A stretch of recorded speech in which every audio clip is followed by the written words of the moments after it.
ఆలు పరాటాలోని పోషక విలువలు మరియు ఎంతో సులువుగా చేసుకునే పద్ధతి తెలుసుకోవాలనుకుంటే ఈ వీడియోను చివరి దాకా తప్పక చూడండి. ముందుగా బంగాళాదుంపలను బాగా ఉడికించి వాటిని మ్యాష్ చేసి పెట్టుకోండి.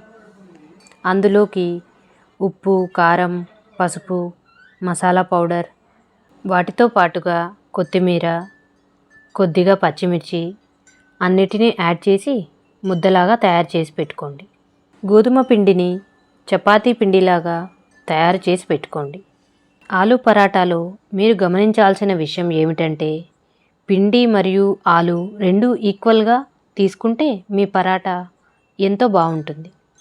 పిండి ముద్దను ముందుగా ఈ విధంగా చేత్తో వెడల్పుగా చేసుకోవాలి. పిండిని ఈ విధంగా తీసుకొని చేత్తో మెత్తగా ఒత్తుకుంటూ అందులోకి ఆలు ముద్దను పెట్టి పిండితో అన్ని వైపులా ఆలు ముద్ద కవర్ అయ్యే విధంగా ఈ విధంగా తయారు చేసుకోవాలి. పిండిలో ఈ విధంగా ఆలుని స్టఫ్ చేసి పెట్టుకోవాలి.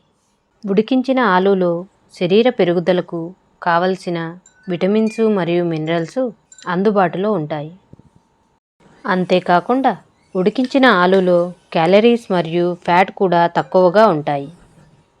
ఈ విధంగా స్టఫ్ చేసుకున్న పిండి ముద్దను పొడిపిండి వేసుకుంటూ చపాతీలాగా ఒత్తుకోవాలి. అయితే ముఖ్యంగా మీరు గమనించాల్సిన విషయం ఏమిటంటే కొంచెం మృదువుగా ఒత్తుకోవడం వల్ల ఆలు బయటికి రాకుండా ఉంటుంది. పరాటా మొత్తం ఒకే మందంతో వచ్చే విధంగా చూసుకోవాలి. ఉడికించిన ఆలులో మీరు కావాలనుకుంటే మీ టేస్టుకు తగ్గట్టుగా మీకు నచ్చిన మసాలాలను యాడ్ చేసుకోవచ్చు. ఉడికించిన ఆలుని వీలైనంత వరకు ఉండలు లేకుండా బాగా మెత్తగా మ్యాష్ చేసి పెట్టుకోండి. ఈ విధంగా చేసుకోవడం వల్ల పరాటాను ఒత్తుకోవడం చాలా సులువుగా ఉంటుంది. ఈ విధంగా ఒత్తుకున్న పరాటాని వేడిగా ఉన్న పెన్నం మీద వేసుకోండి. ఈ విధంగా వేసుకున్న పరాటాని కొద్దిగా ఆయిల్ యాడ్ చేసుకుంటూ రెండు వైపులా పరాటా మొత్తాన్ని వేడి చేసుకోవాలి. పరాటాని కాల్చేటప్పుడు హై ఫ్లేమ్లో పెట్టుకుంటే పరాటా చాలా సాఫ్ట్గా ఉంటుంది.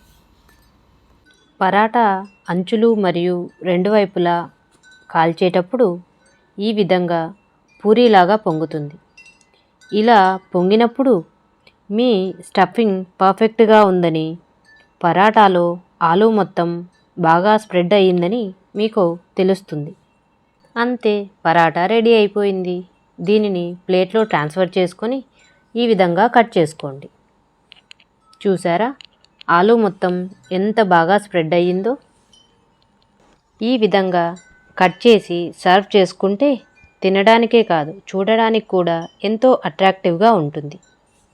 ఇటువంటి పరాటాను పెరుగు మరియు పికల్తో పాటు ఒక్కటి తిన్నా చాలు, ఎంతో టేస్టీగా మరియు హెల్తీగాను ఉంటుంది.